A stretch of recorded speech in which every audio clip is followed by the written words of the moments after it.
Listen, if you're sometimes used to listening to my videos and sometimes you can guess what I'm about to talk about, or already you are tired of what I talk about, listen to this video to the very end, okay? Because I'm going to say something that's going to help you a lot and something that's really going to open up your eyes. You really need this video out of all the videos that I've made, okay? And by the way, you're watching me for the first time, my name is Ishmael N, and I welcome you in today's video. And what I want to talk about, this is very important, okay?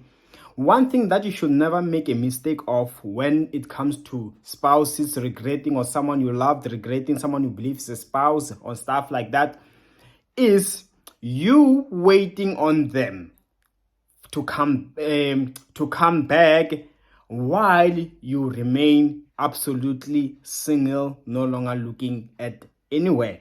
You get stuck, you freeze your life, and you'll be like, I'm using faith that they're gonna come back, because if I move on, God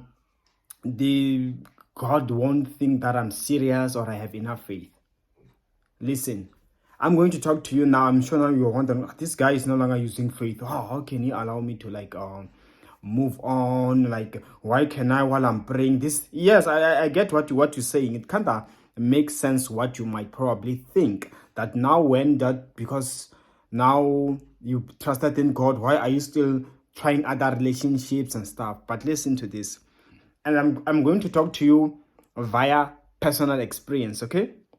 What I've learned about God, even when it comes to love related relationships related stuff, is you do not have to prove yourself anything, especially in terms of when somebody decided to leave your life, when somebody decided to move on, to dump you, and to be dating other people. Because that same person that you are praying for to come back, for reconciliation, most often they are with somebody else. They are having fun with somebody else. So what does this mean? Yes, I know personally you're praying about it, but you do not have to get stuck in life. And I'll tell you why I say so. This will help you a lot in many levels. Why should you also try to move on if possible? But listen, if you feel like comfortable staying single, is also not a problem. In fact, that is more preferable. But what I can tell you is, do not try to get stuck, because that's what makes you more miserable. When you see, every day you'll be waking up feeling like maybe that person is gonna text, and sometimes they do text, and the moment you give them back the attention, they leave you yet again, and they leave you confused yet again. You end up spending years praying, fasting, sowing seeds for somebody who's busy having fun with somebody else. But listen to this. Hear this loud and clear, okay? The thing is this. There's a lot of things which are involved in a human being. You must not forget that. Psychologically as well. There are things that human beings, we respond to. And not because we just decide to, but that's how we are created. And some of these things, you only conquer them when you have matured enough mentally, when you know what you are doing. This brings us into realizing the reason why, I don't know if it happens in other places, but I know even, especially in African weddings, before you get married, they will sit with you down individually and explain to you what marriage is all about, as well as how to keep the fire burning in a marriage. Why is that so? Is it because they realize that if you can remove these things, most marriages, they begin to suffer. And you, as an individual, you have a power to control your marriage, whether the fire keeps burning or you quench the fire. And it means, if both of you can be seated down separately, if your ears are open enough, you are obedient enough, if you both take those advices seriously, let me tell you that marriage will not fail. Because the moment you're about to mess up, you will remember what you were told, that this is going to happen if you do this. And even if your spouse, if there comes a time where they feel like they're too used to you, or they don't feel you that much, they get to be reminded, hey, you stop doing this with your husband, this is going to happen. And they try harder to keep the fire burning. And as a result, all of you will always be on the wait or prepared to fix your marriage. Now, let's go back to regretting and stuff. Listen, each and every person in life, whenever you get something, there comes a time you take it for granted. Okay? You take it for granted.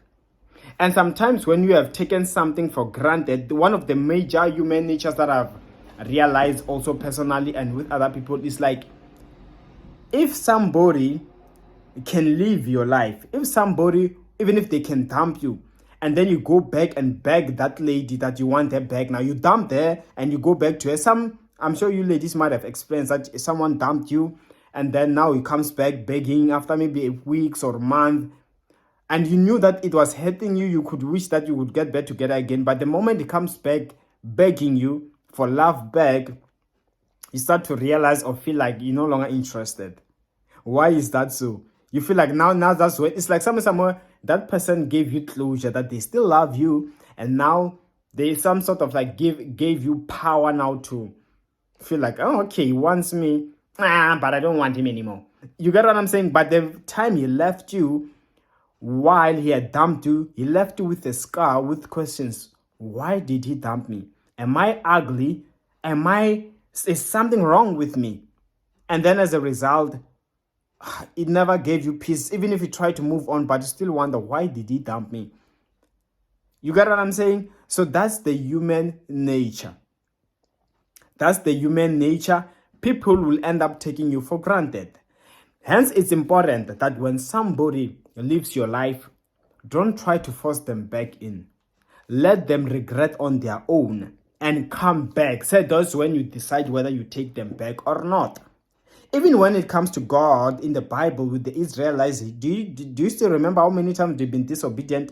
There was never a time where God will put a spell on them so that they obey him. No, he will only give them the word and ask them to return back, and out of their own free will, they will come back. When they start to suffer, their enemies start to conquer them, that's when they will begin to remember the Lord. That's what the Bible says. That's when the people will begin remembering God, and they ask for forgiveness, they fasted, they wear sackcloth and apply ashes and stuff like that. Because what? Some more experience. So as human beings, we need experience in life. Hallelujah. We need experience in life.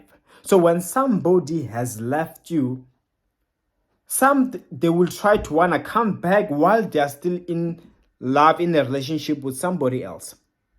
And when they come back and you go back running, they start to feel like, oh, okay, she's still crazy over me. But I'm not sure if I still love her. Then they go somewhere else. And that's what makes you to suffer a lot, because you get heartbroken. But what you do is, if somebody left you, I know that is painful, also be trying to move on. You will be surprised on how you can even meet somebody who's better than that person. And then if that person later on, they come back and they apologize willingly with their whole heart, and you can tell that they mean it. That's when you find out at the moment you decide. If you're still interested, you decide to take them back or not. I once shared the story of a lady who once dumped me, and I was so heartbroken. And I felt like she was the one. It was working. Why? Because she was having a lot of problems. So she was going through a lot. So those things were messing up her head. But in 2 years, after 2 years, about 2 years time, she contacted me out of the blue. But just because even at that time, things were not going well, life-wise, it was easy for me to take her back, not because I was really waiting for her and I was never going to move on, no. But because at the time she came back, I could tell that she meant it and she was serious, and I still had feelings for her. Hence, I gave it a shot. That was up until, of course, I realized that, oh, this lady, she's bad news. I can't believe I wasted 2 years mourning her. That's when I did the dumping that time around. So that's what I want to tell you. And at those years, it was no longer that. At first, it was hard for the first few months, after the breakup. But eventually, because I gave myself the mindset to move on, it ended up becoming easy. I even almost began forgetting about it. It's just that the feelings were still buried deep down inside. But it was no longer something which was giving me torture.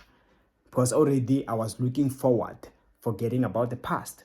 And when she came back, it was now up to me to make a choice. Do I take it back or not? So same to you.